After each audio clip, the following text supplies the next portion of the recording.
Kemudian yang kedua, allazi zawwajaka ibnatahu, yang menikahkanmu dengan putrinya, yaitu mertua.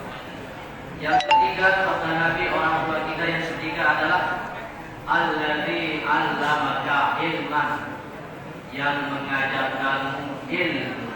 Itulah dia ibu bapak kita. Maka sama seperti kita mencari ridho kedua orang tua, seperti kita berbakti kepada kedua orang tua, kita juga wajib taat, patuh, sopan berbakti kepada ibu bapak guru kita. Maka itulah syarat yang utama untuk mendapatkan ilmu yang barokah. Nah, jadi adik-adik semua ini pasti ingin ilmunya itu bermanfaat. Itulah yang dikatakan dengan ilmu yang berkah. Jadi berkah itu artinya ziyadatul khair, bertambah kebaikan. Kalau adik-adik ini dapat ilmu yang berkah, insya Allah ilmunya itu pasti bermanfaat nanti setelah tamat dari SMA. Coba kita lihat, banyak sekali kisah-kisah. Banyak orang-orang yang otaknya itu kurang dalam menangkap pelajaran. Disuruh hafal, tidak hafal-hafal. Disuruh perhatikan, tidak perhatikan, tapi ilmunya tidak masuk-masuk. Namun karena berbakti kepada guru, malah dia yang paling utama keberkahannya. Setelah tamat, teman-temannya pada kaget, begitu bermanfaat dia di masyarakat. Karena ilmunya ilmu yang berkah. Apa kuncinya? Berbakti kepada guru. Nah, ini wajib, ini kunci utama supaya ilmu kita bermanfaat. Kita harus sopan, patuh, berbakti kepada guru. Ada ulama besar, semuanya tahu. Ada namanya Imam Syafi'i. Imam Syafi'i itu, beliau itu sangat pintar. Usia sangat kecil sudah hafal Quran. Imam Syafi'i. Imam Syafi'i ini kalau belajar, beliau tutup telinganya kalau belajar. Kenapa ditutup telinganya? Setiap ada suara yang terdengar, jangankan suara manusia, suara hewan-hewan termasuk, langsung diam di otak. Saking pintarnya Imam Syafi'i. Makanya Imam Syafi'i menutup telinga kalau belajar, saking pintarnya. Nah, Imam Syafi'i ini beliau belajar di Mekah, tinggal di Mekah. Habis sudah ulama-ulama Mekah itu beliau serap ilmunya. Habis. Makanya ibu Imam Syafi'i menyarankan anakku keluar untuk ilmu. Imam Syafi'i pergi belajar ke Madinah, mencari imam yang terkenal, namanya Imam Malik. Begitu Imam Syafi'i sampai di rumahnya Imam Malik, tutup pintu Imam Syafi'i. Assalamualaikum. Disambut oleh muridnya Imam Syafi'i. Waalaikumsalam. Siapa anda? Saya Syafi'i. Syafi'i usianya waktu itu sangat muda sekali. Ada keperluan apa? Saya ingin belajar sama Imam Malik. Tunggu dulu, saya sampaikan. Wahai Tuan Imam, ada yang mencari namanya Syafi'i. Dia ingin belajar padamu. Apa kata Imam Malik? Suruh dia dulu belajari kitab saya Al-Muwatta. Sampaikan, wahai Syafi'i, kata Imam Malik, kamu disuruh pulang dulu, pelajari dulu kitab Al-Muwatta, kitab Imam Syafi'i yang awal Syafi'i. Apa kata Syafi'i? Belum jadi imam. Al-Muwatta sudah di sini, kata Syafi'i. Al-Muwatta sudah di sini. Beliau menguasai. Kaget Imam Malik. Baru sudah apa? Terbayang bagaimana kalau anak-anak SMA ini baru belajar matematika, sudah rumus-rumus itu ada di kepalanya. Belajar biologi baru ada di kepala.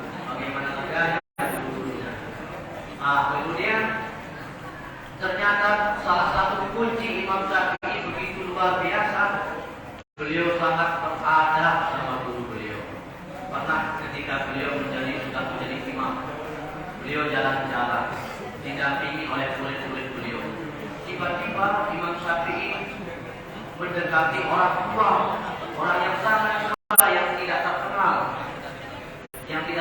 didekati langsung dicium tangannya, Imam Syafi'i begitu tunduk kepada orang tua ini. Murid-murid Imam Syafi'i kaget. Wahai guru, kenapa kau berlaku begitu tunduk kepada orang tua itu? Apa kata Imam Syafi'i? Dia adalah guru saya. Padahal Imam Syafi'i hanya diajarkan satu ilmu saja. Apa ilmu yang diajarkan? Kata Imam Syafi'i, beliau telah mengajarkan saya tanda seekor hewan sudah masa balik. Kata Imam Syafi'i. Gara-gara dikasih tahu tanda hewan balik, itu Imam Syafi'i mengikrarkan sebagai guru beliau. Satu ilmu. Bagaimana ini di SMA yang mengajarkan bahasa Indonesia begitu banyak, yang mengajarkan biologi, fisika, bahasa Inggris, IPS, ilmu-ilmu yang lainnya sangat banyak. Imam Syafi'i satu ilmu yang diajarkan oleh gurunya begitu tunduk patuhnya Imam Syafi'i.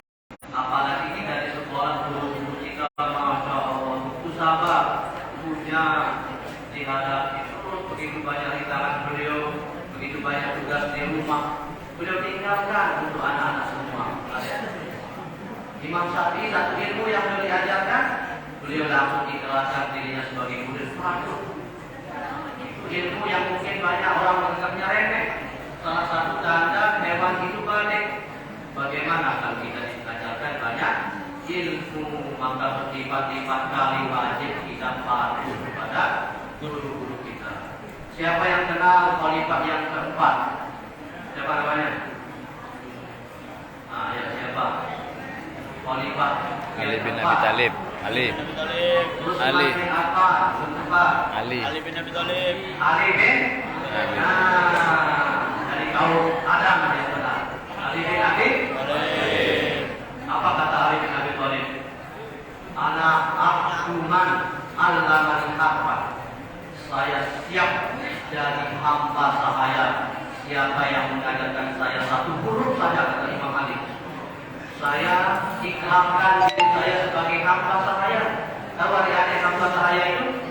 Di zaman dahulu dia diperjual belikan, disuruh ini itu bebas hamba saya itu. Sayyidina Ali begitu mulianya beliau itu mengikrarkan dirinya, saya siap jadi hamba. Siapa yang mengajarkan saya satu huruf, beliau katakan satu huruf. Bagaimana sekarang? Saya siap patuh kalau guru saya mengajarkan saya rumus kita poros, rumus ini, rumus itu. Itu Sayyidina Ali satu huruf, apalagi satu rumus. Dia banyak sekali beberapa dunia nulis di papan. Sayyidina Ali satu huruf. Oleh sebab itu tidak ada alasan kita tidak patuh. Maka apa kata ulama ini? Siapa yang ingin dapat ilmu yang bermanfaat, ilmu yang berkah, jaga adab-adab kepada guru yang pertama. Apa adab-adab kita kepada guru? Satu, jangan lewati hadapannya. Ini gurunya duduk, sembarang ada lagi sampai berdaya di hadapan gurunya. Masya Allah, masa begitu kan? Kecuali gurunya berikan, ambilkan. Tapi kalau tidak ada sebab, kemudian berjalan di hadapan gurunya, itu dapat mengurangi keberkahan. Yang kedua yang dapat mengurangi keberkahan kita sebagai penuntut ilmu adalah duduk di tempat duduknya guru, kursi guru. Jangan sampai murid itu duduk di kursi guru. Insya Allah di sini tidak ada ya. Tidak ada panduk. Karena itu dapat mengurangi keberkahan ilmu kita duduk. Termasuk di tempat duduknya guru apa? Misalnya sepeda motor guru. Sepeda motornya dulu parkir, wah di tes, bahkan di macam-macam kan. Kecuali gurunya yang perintahkan, berikan kita ini pakai motor saya, itu ada izin dari. Tapi kalau tidak ada sebab, motor gurunya parkir, beginilah satu-satu dicoba, ini asik, motornya palanya paling keren ini. Misalkan, jadi itu dapat mengurangi keberkahan ilmu. Jangan duduk di tempat duduknya guru. Yang ketiga, jangan terlalu banyak berbicara di hadapan guru kalau tidak diizinkan. Baru gurunya duduk di depan di kelas, wah langsung bertanya. Tunggu dulu, berikan guru kita mulai dulu. Nanti kalau sudah waktunya guru kita akan, ayo siapa yang bertanya. Baru kalau ada yang bingung-bingung, catat dulu biar tidak lupa. Jangan langsung diserang dengan pertanyaan. Meskipun guru itu senang murid-muridnya bertanya, tapi ada adabnya. Nah, kemudian yang keempat, jangan panggil gurunya dengan panggilan namanya langsung, kecuali di hal-hal tertentu. Misalnya pelajaran apa sekarang? Pelajaran Bapak Salim. Nah, itu ada keperluan. Tapi kalau langsung memanggil gurunya, hei Pak Raja, nah itu dapat mengurangi keberkahan. Langsung panggil gurunya, Pak Ridwan, tidak boleh. Panggil aja Pak Guru atau Bapak. Kecuali ada keperluan, ada yang tanya, siapa masuk di kelas 10 misalnya. Baru Pak ini, Pak ini. Nah itu ada. Tapi kalau langsung memanggil gurunya dengan panggil, termasuk ini berlaku juga kepada kedua orang tua kita. Jangan panggil kedua orang tuanya dengan panggilan namanya. Misalnya di sini saya contoh saja ini, mudah-mudahan ada. Misalnya ada namanya, nama bapaknya Budi. Ada. Oh ya contoh ini ya, tidak maksud menyinggung.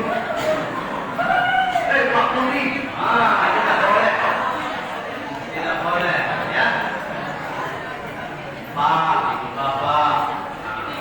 Begitu juga berlaku untuk suami istri. Kalau suami istri itu, nanti ini kan sudah tamat SMA, sudah banyak yang menikah, jadi ada ilmunya sedikit. Jadi termasuk suami istri itu sudah kurang harmonis, langsung panggil suaminya, misalnya nama suaminya Denny, hei Denny, dah. Atau nama istrinya Maria, hei Maria. Nah itu juga kurang harmonis, kurang romantis. Coba Rasulullah memanggil istrinya dengan ya Humairah, wahai yang berwajah-wajah kemerahan. Kalau zaman kita sekarang, ya ayah, sah, kan? Jadi itu adat-adatnya semua. Nah, jadi insya Allah jika adik-adik semua ini mengamalkan cara-cara untuk mendapatkan ilmu yang berkah, insya Allah tamat SMA bermanfaat ilmunya. Ya, ini yang pertama. Kemudian kita bersyukur kepada Allah, kita diberikan nikmat hadir pertama di masjid, tempat yang paling mulia. Mungkin ada yang masuk masjid belum berniat. Ayo, saya ajak kita semua berniat. Apa niatnya? Saya niat iktikaf di masjid ini selama berada di sini karena Allah Taala dapat pahala iktikaf. Bertambah pahala kita. Nah, niatnya dalam hati, saya niat iktikaf di masjid ini selama saya berada di sini karena Allah. Pasal dalam hati dapat ibadah tambahan. Yang kedua, kita hadir di masjid ini dalam acara Isra Mi'raj. Ini Isra Mi'raj, majelis ilmu. Kata Rasul, man salaka thariqan yastamisu fihi ilman, sallallahu lahu bihi thariqan ilal jannah. Siapa yang menempuh sebuah jalan untuk mendapatkan ilmu, Allah permudah jalannya masuk ke dalam surga. Makanya orang yang menuntut ilmu itu dinaungi oleh malaikat. Apalagi di masjid, datang di sini untuk Isra Mi'raj, bermajelis ilmu. Mudah-mudahan kita semua dimudahkan agar kita masuk ke dalam surga. Dan masih banyak istimewa yang lainnya. Nah, Isra dan Mi'raj. Isra itu artinya diperjalankan. Nabi kita diperjalankan dari Mekah ke bukan Palestina, Masjidil Aqsa. Sampai kepada Masjidil Aqsa. Di mana Masjidil Aqsa? Palestina. Kemudian setelah sampai Masjidil Aqsa naik ke Sidratul. Nah ini. Jadi sebelum terjadi Isra Mi'raj ada kisah.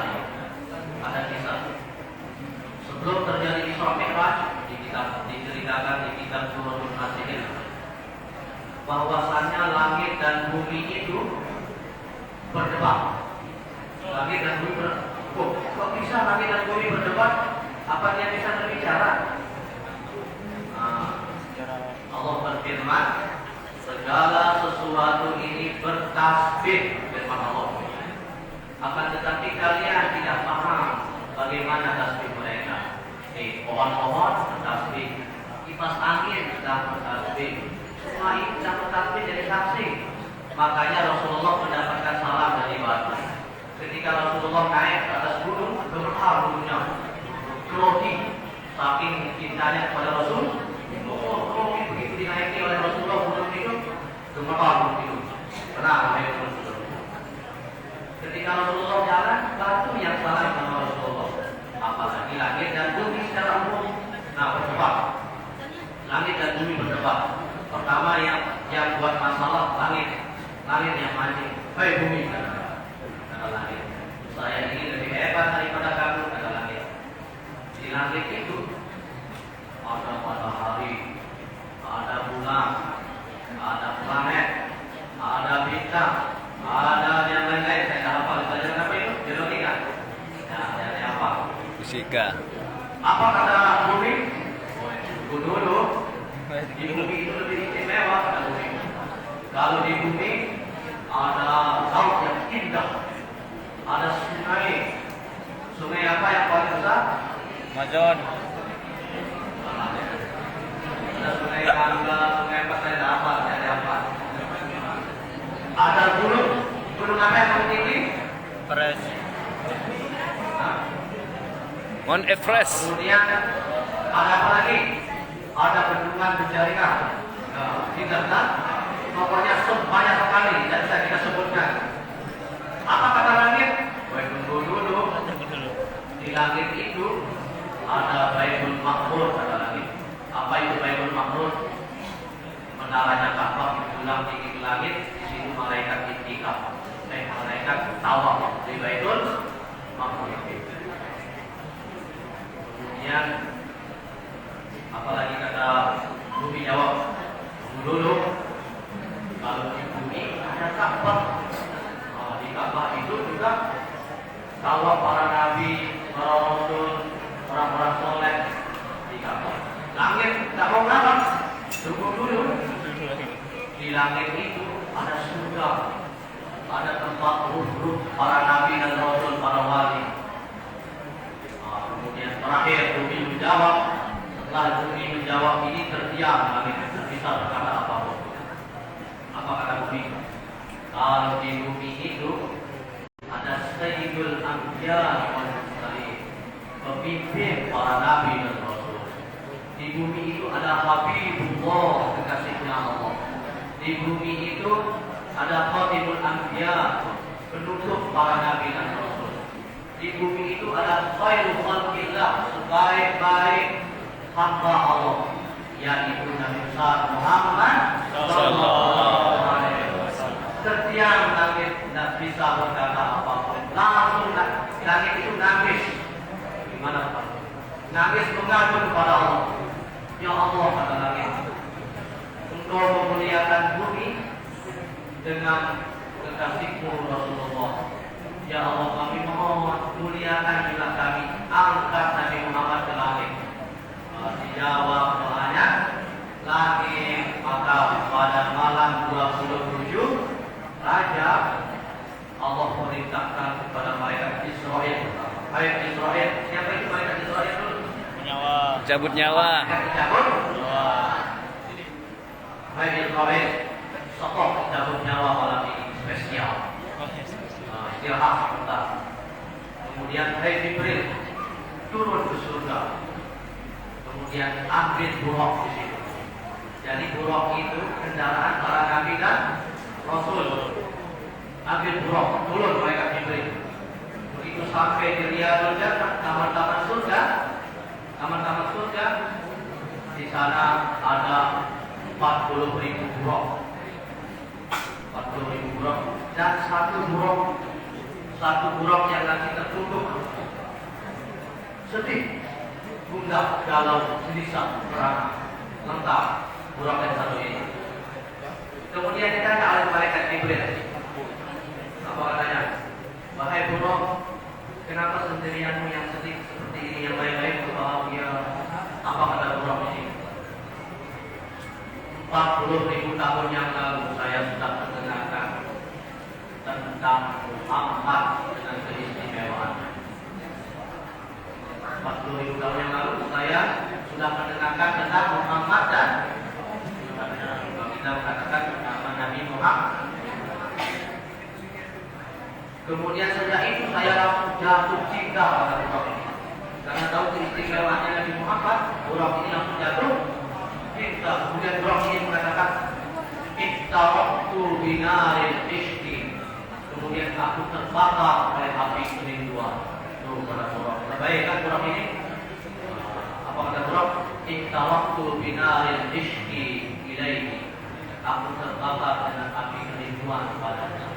Kata orang. Nah dari situ kemudian malaikat Jibril tenang. Sekarang saya akan mengajakmu berjumpa dengan yang kau rindukan. Bahagia Allah. Langsung loncat sini dan saking bahagianya. Burung ini sangat cepat, kendaraannya sangat. Burung ini seperti hewan, lebih besar dari keledai, lebih kecil daripada sapi.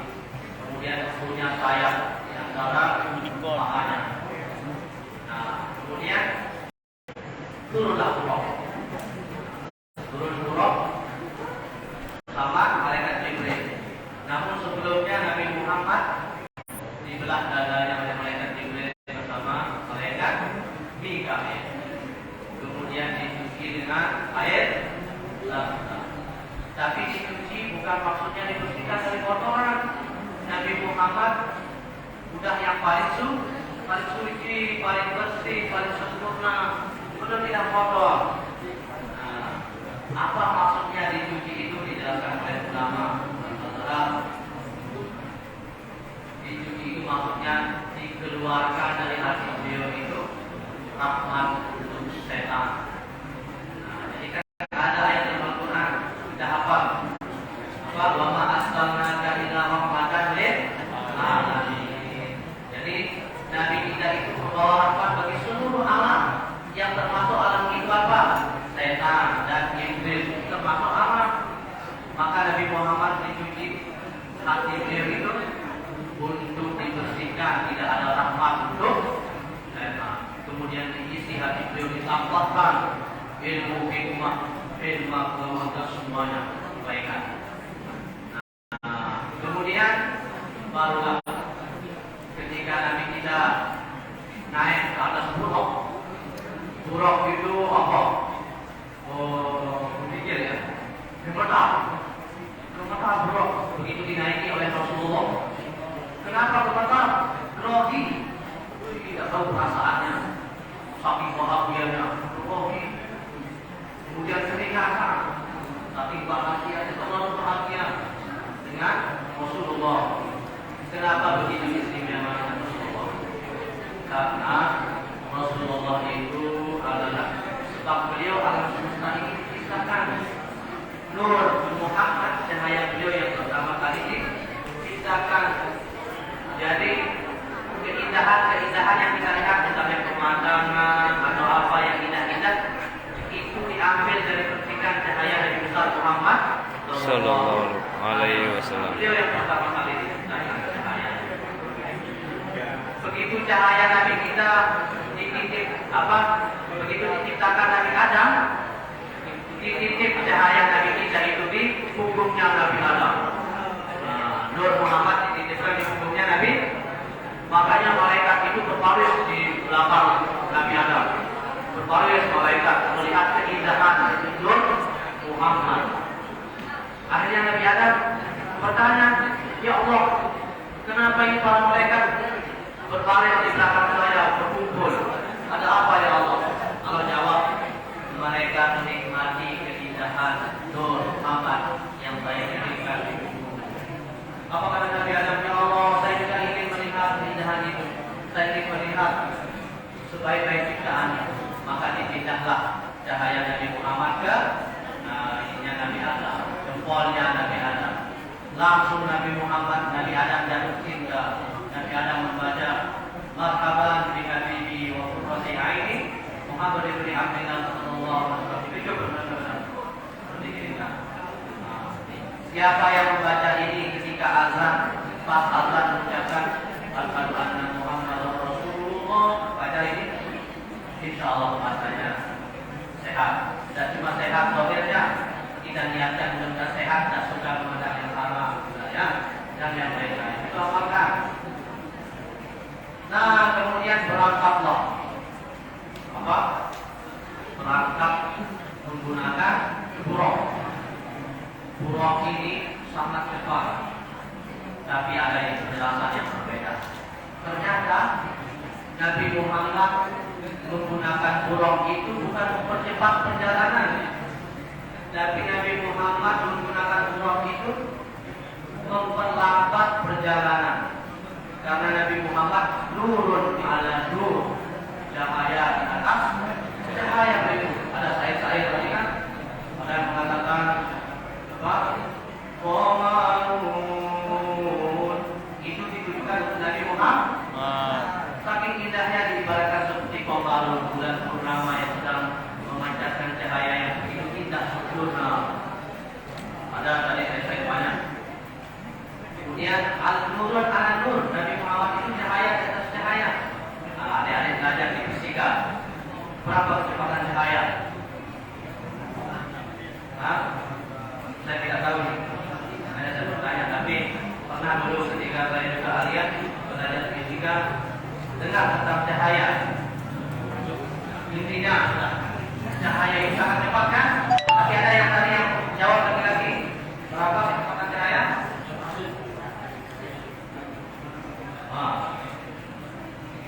Kecepatan cahaya ada yang apa? Kalau tidak salah ini, 1 detik itu bisa mengelilingi bumi ini 7 kali katanya. Ada yang kedua mengatakan 1 detik itu bisa menempuh 300 km perjalanan. Itu kecepatan cahaya.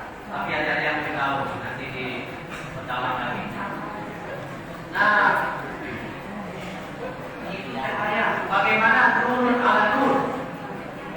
Cahaya di atas cahaya Rasulullah. Makanya buruk itu santai perjalanan Isra Mi'raj Nabi Muhammad sallallahu alaihi wasallam. Kemudian Rasulullah Mi'raj itu, beliau Mi'raj untuk menghibur penduduk langit.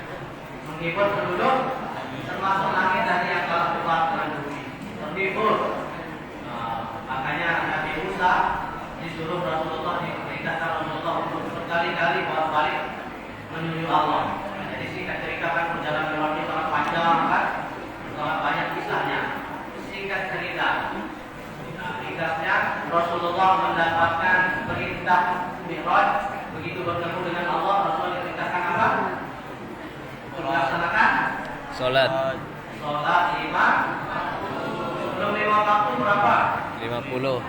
50. Balik bertemu dengan Nabi Musa. Berapa atau diperintahkan oleh Rasulullah? 50. Nah, tidak mampu. Umatku tidak mampu. Umatku saja yang tubuhnya besar-besar, tenaga luar biasa, tidak mampu, yang kewajibannya cuma sedikit. Apalagi umatnya yang kecil-kecil 50. Kembali tidak dengan tidak dikurangi 5, jadi 45. Kembali lagi lewat Nabi Musa, berapa dikurangi 5? Kembali lagi. Nah, singkatnya sampai kewajiban 5 waktu. Kalau zakat, perintah zakat turun lewat Al-Quran. Kalau perintah haji lewat Al-Quran. Perintah yang lain-lain lewat Al-Quran. Kalau sholat langsung dijemput perintahnya oleh Rasulullah dijumpa dengan Allah Subhanahu. Sholat, perintah sholat langsung tanpa perantara. Makanya sholat itu mi'rajul mukmin. Sholat itu mi'rajnya kita semua. Begitu kita sholat, itu artinya kita mi'raj. Makanya hati kita bagaimana? Kalau sholat ingat kepada Allah. Bukan mi'raj. Allahu Akbar. Artinya ingat tempat mancing yang suka busa, ingat ke busa. Yang ingat bakso, apa yang suka bakso, ingat ke bakso. Yang belum masak, ingat ke masakan. Bagaimana kita mi'raj? Jadi kita sholat itu mi'raj hati kita. Artinya kita ingat kepada Allah. Ya mungkin tidak 100% sholat itu kita bisa full dengan Allah. Tapi begitu kita ingat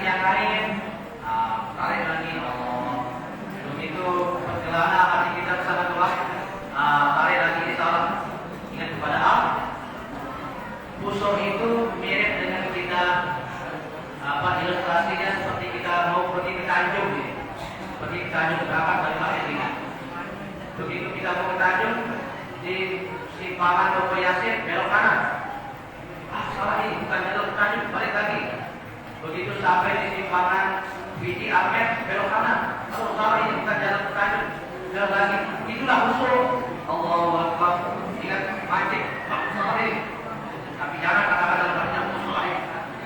Kita sadar bahwa mengingat yang lain itu bukanlah musuh. Ya Allah. Begitu hati kita ingat itu, tarik ingat kepada Allah. Itu saat kita duduk. Jadi adik-adik semua. Jadi sholat itu langsung mi'rajnya kita. Sholat itu tali kita bersambung dengan Allah. Sholat itu pembuka hijab. Tidak ada penghalang kita dengan Tuhan kita. Langsung kita nyambung dengan Allah. Sholat itu tali dasar, tali pokok. Kalau dalam pohon-pohon itu akar dasar nyambung. Nah, itulah sholat. Nyambung kita dengan Allah. Jadi adik-adik semua, kita semua jangan sampai kita putus tali kita dengan Allah yang meninggalkan sholat. Ya. Jangan sampai kita rusak tali kita dengan Allah dengan kita lalaikan sholat. Di sholat ada yang bertanya, tapi kami ini sudah berbuat dosa, banyak dosa, bagaimana sholat? Semua manusia tidak ada yang suci, tidak ada yang bersih, tidak ada yang luput dari dosa kecuali Nabi dan Rasul Allah. Bagaimanapun kita terjerumus dosa, jangan pernah tinggalkan sholat. Kalau sampai kita berkata, saya ini terjerumus jatuh dalam dosa, tidak saya sholat, terkalah setan berpahala. Inilah misi-misiku, kata setan. Aku memang menginginkanmu untuk meninggalkan sholat. Jadi kita semua ini tidak ada yang bersih dari dosa. Maksudnya kita ada dosanya, tapi jangan pernah tinggalkan sholat. Karena itu menyambung kita dengan Tuhan kita. Jangan rusak. Nah, adik-adik apa? As-sholatu imadun. Sholat itu tiang agama. Nanti di akhirat yang pertama kali akan ditanyakan adalah perkara sholat. Nih, sebelum ditanya yang lain, yang pertama kali ditanya adalah sholat. Kalau kita tidak sholat, apa mau kita ditanya? Bagaimana sholatnya? Kita tidak sholat, tidak perlu ditanya. Artinya, jangan sampai kita masuk neraka diberi hisab. Orang sholat saja dihisab dulu. Orang sholat dihisab. Kalau kita tidak sholat, bagaimana? Sholat tidak sholat 5 waktu tidak perlu ditanya. Nauzubillah min dzalik. Maka jangan kita tinggalkan sholat. Yang pertama kali ditanya dari akhirat sholat. Sholat kita tidak boleh kita malas. Ini saya yakin kita semua, adik-adik semua ingin jadi orang yang sukses. Ingin semuanya jadi orang yang sukses, orang yang sukses kan? Bahkan ada yang bercita-cita jadi pengusaha sukses, ada yang bercita-cita jadi dokter, ada yang ingin masuk perusahaan, ada yang ingin buka bisnis, ada yang ingin buka warung makan dan sebagainya. Nah, itu semua bagus.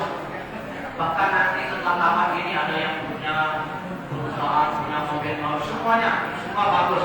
Tapi ingat, meskipun punya mobil mewah 10, rumah mewah 10, punya apa lagi? Punya tanah sekalimantan, punya jabatan tinggi, kalau tidak sholat itu tidak ada artinya. Ya. Tidak ada. Jadi kehambaan kita kepada Allah, penghambaan kita itu sebagai manusia kepada Allah adalah sholat. Sholat sama mirip adik-adik kepada guru-guru. Ini adik-adik kepada guru. Jadi kalau ada hari guru kan, ada yang kasih gurunya hadiah, kasih jajan, kasih bunga, banyak. Nah, di hari guru kan, itu guru-guru senang apa tidak? Senang, kami senang. Tapi ingat, kebahagiaan kami sebagai guru yang pertama ya. Kebahagiaan guru yang pertama jika kami melihat jika anak-anak, adik-adik, siswa-siswa kita itu memberikan kita kado terindah. Apa itu kado terindah dari siswa-siswi? Kado terindah siswa-siswi kepada gurunya adalah dia berbakti kepada gurunya. Itulah kado zahir batin. Adam meskipun murid kita mungkin tidak paham, tapi berbakti kepada guru, taat kepada guru. Sudah di dalam hati tempatnya murid seperti itu. Kalau sudah murid di dalam hati guru, alamat insya Allah mendapatkan ilmu yang berkah. Ini yang adik-adik semua camkan. Kasih guru-gurunya. Tidak ada yang bisa membalas jasa guru. Tidak ada, karena ilmu itu tidak ternilai. Satu huruf saja, kata Sayyidina Ali, saya siap jadi buta. Apalagi yang sudah diajarkan matematika begitu banyak, bahasa Inggris, bahasa Indonesia, IPS, yang lain-lain, agama. Itu banyak, tidak akan sanggup kita balas jasa-jasa guru. Ada lagu kan? Apa yang lagi itu? Jasa guru. Ini lagu saya ya. Nah intinya tidak sanggup kita membalas jasa guru, tapi bisa kita bahagiakan guru, bisa kita berbuat baik kepada guru, dan bisa kita memberikan kado terindah buat guru. Apa kado terindah buat guru? Jadi kalau ada yang sukses, misalnya tamat SMA ini jadi bupati, senang gurunya, senang. Kalau ada yang sukses tamat SMA jadi pemilik perusahaan, senang, ya semua senang. Tapi kalau jadi pejabat, gurunya dilupakan, gurunya. Begitu berpapasan di jalan, gurunya lewat ini. Minimal kalau tidak sempat kita assalamualaikum karena cepat, minimal kita sapaan. Minimal. Tapi kalau pelan bisa kita ucapkan salam. Tapi jika ingin adik-adik semua memberikan kado terindah yang insya Allah membuat ilmunya bermanfaat berkah nanti, tunjukkanlah akhlakul karimah, beradab kepada guru. Ini saya sahabat itu dan ulama kalau mendengarkan penjelasan guru seperti ada burung di atas kepalanya. Ini sahabat ulama kalau sedang mendengarkan penjelasan guru seperti ada burung di atas kepala. Apa maksudnya? Kalau begini, tepat saja burungnya. Tepat. Kalau begini, tepat burungnya. Jadi kalau ada burungnya, gimana supaya tidak tepat? Ya. Begitulah para ulama, para sahabat itu kalau mendengar penjelasan guru. Busuk, apalagi bicara, tidak berani bicara. Apalagi kita ini, jangan sampai guru kita menjelaskan sambil lempar itu, dibikinkan temannya, macam-macam. Jangan begitu ya. Jadi kalau ingin dapat ilmu yang berkah, perhatikan hormat, patuh kepada. Dan fondasi akhlak yang utama adalah as-sholat. Karena sudah Rasulullah bersabda, as-sholatu miftahul kulli khair. Sholat itu pembuka kunci-kunci kebaikan. Kalau adik-adik kita semua sholatnya baik dan benar, insya Allah guru-guru tidak akan capek bernasihat. Kalau sudah sholatnya baik dan benar, itu pembuka kunci kebaikan. Akhlaknya semakin baik, semakin baik. Kalau adab kita saat ini masih bermasalah, mari kita sama-sama perbaiki sholat kita. Ulang wudhunya, ulang tentang bersucinya. Mungkin ada yang tidak pas cara kita berwudhu, mungkin ada yang tidak pas cara kita basuh kencing, mungkin ada yang tidak pas cara kita mengerjakan rukun-rukun sholat. Dan juga jaga ketika sudah sholat, jangan sampai kita mengecewakan Allah ketika sudah sholat. Masa sudah Allahu Akbar bisa atau kamu teman? Kadang kita terlambat, ada yang memetkan kakinya, kita namanya ketika sholat. Kemudian sholat itu batal. Sholat batal yang pertama dengan main-main. Yang kedua sholat batal apabila tidak makan dan minum. Apalagi sholat sambil makan permen. Ada yang sholat sambil makan permen? Ada. Sholat berbicara batal. Jangankan berbicara, yang tidak sengaja kita mengeluarkan huruf lebih dari 2, batal sholat. Mana contohnya? Misalnya bersin, aki, a, c, i, k. Artinya bersin yang sengaja diikut-ikutkan. Padahal bersin, kalau bersin yang normal tidak batal. Tapi sengaja supaya kedengaran bersinnya ikut, aci, a, c, i, tak suruh. Maka atau berdehek, kan berdehek itu kalau kita tidak bisa keluar suara kalau sholat tidak apa-apa, tidak bisa keluar suara. Tapi ini deheknya diikut-ikutkan, maka ya. Kemudian sholat juga loncat. Kalau ada yang sholat loncat batal, karena kami pernah lihat. Mentang-mentang belajar sujud bela diri, begitu baru dari sujud Allahu Akbar, loncat, selalu semangat, batal sholatnya, boleh ya. Kemudian sholat itu batal kalau terbuka aurat. Nah, bagi perempuan ini tetapnya awak. Kalau pakai apa itu?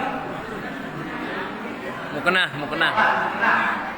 Ya, mukena sholat sampai dagu, ya, yang perempuan. Yang lawan kelihatan aurat, rambutnya keluar. Makanya paling bagus pakai apa yang kecil itu dulu? Ikut. Ikut bagus, ikut dulu. Biar rambut tidak keluar. Terus mukenanya itu sampai dagu. Kemudian hati-hati yang lawan perempuan telapak kaki. Kelihatan. Kalau laki-laki lawan kelihatan aurat ketika sholat ini. Sholat pakai baju kaos ketat. Karena tubuhnya besar dan bebas, sudah pakai celana jeans, levis. Begitu sholat, begitu sujud, bajunya yang tetap naik, bajunya turun. Kelihatan aurat, pada sholatnya tidak ada aurat. Atau mungkin ini laki-laki suka mancing, tapi karena laki yang beriman, yang soleh, mancingnya itu pakai sarung. Karena nanti waktu asar sholat. Sholat asar pakai sarung, begitu sholat pakai sarung, apa kali beliau dibicarakan kelihatan aurat, segera tutup, tidak batal. Tapi kalau sempat dinikmati, sejuk, batal. Nah, jadi adik-adik perlu kita perhatikan sholat kita supaya sholat kita baik, dan kalau kita sholat kita baik, maka sholat kita membuka pintu-pintu kebaikan dan mencegah perbuatan keji dan kita sholat akan ma'alil fahsya'i wal munkar. Maka sekarang yang terakhir di samping hikmah bulan Rajab juga untuk kita menyambut datangnya bulan suci Ramadan baik. Allah siapkan kita, Allah Maha Penyayang itu. Firman Allah, la taqnatu min rahmatillah. Firman Allah. Ya, coba dengarkan yang terakhir ini, yang terakhir. Allah Subhanahu wa taala berfirman, "Qul ya ibadiyalladzina asrafu ala anfusihim." Qul ya ibadiyalladzina asrafu ala anfusihim. Nanti dilihat di surat Al-Zumar, mungkin saya keliru, artinya supaya keliru.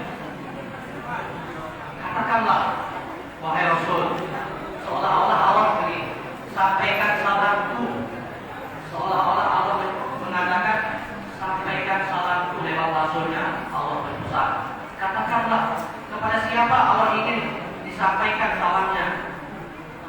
Ini salamnya Allah kepada kita.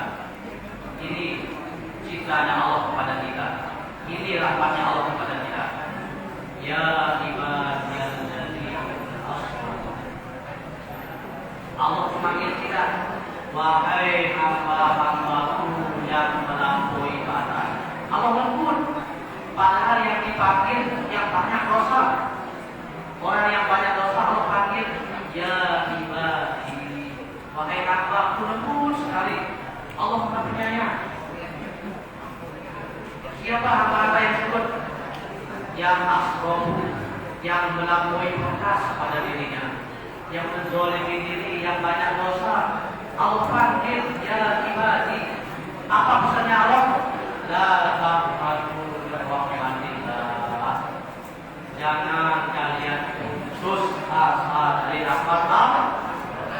Innallaha yaghfiru dzunuba jami'an. Kenapa? Sesungguhnya Allah mengampuni dosa semuanya. Pertama, Allah panggil kita ya ibadi. Meskipun kita banyak dosa panggil ya ibadi. Yang kedua, Allah berpesan jangan putus dari rahmat Allah. Yang ketiga, Allah menjelaskan lagi kenapa? Sesungguhnya Allah itu Maha Pengampun. Tidak cuma sampai situ, jami'an semua dosa kita akan diampuni. Maka pada kesempatan ini menyambut juga datangnya bulan Ramadan, mari kita sambut dengan kita beristighfar, mohon ampun kepada Allah. Saatnya kita bersihkan mata kita, mungkin mata kita melihat yang haram, kita istighfarkan. Telinga kita mungkin sudah mendengar gosip, mungkin tidak kita sudah menyakiti, mengejem membawa teman kita, istighfarkan semuanya. Allah Maha menerima taubat, Allah Maha mengampuni, Allah Maha penyayang. Sehingga nanti berjumpa di bulan Ramadan, mudah-mudahan kita menjadi hambanya yang selamat, yang bertakwa, yang sukses dunia dan akhirat. Mudah-mudahan bisa kita amalkan. Yang intinya mari kita perbaiki anak kita, kepada guru kita, kepada orang tua kita, teman-teman kita. Kemudian yang dimiliki alat-alat yang istimewa untuk belajar HP itu dipergunakan dengan sebaik-baiknya. HP itu kalau digunakan untuk belajar, maka HP itu akan menjadi alat zikir kepada Allah. Tapi HP itu kalau digunakan untuk maksiat, maka itu alat maksiat kepada Allah. Jadikan HP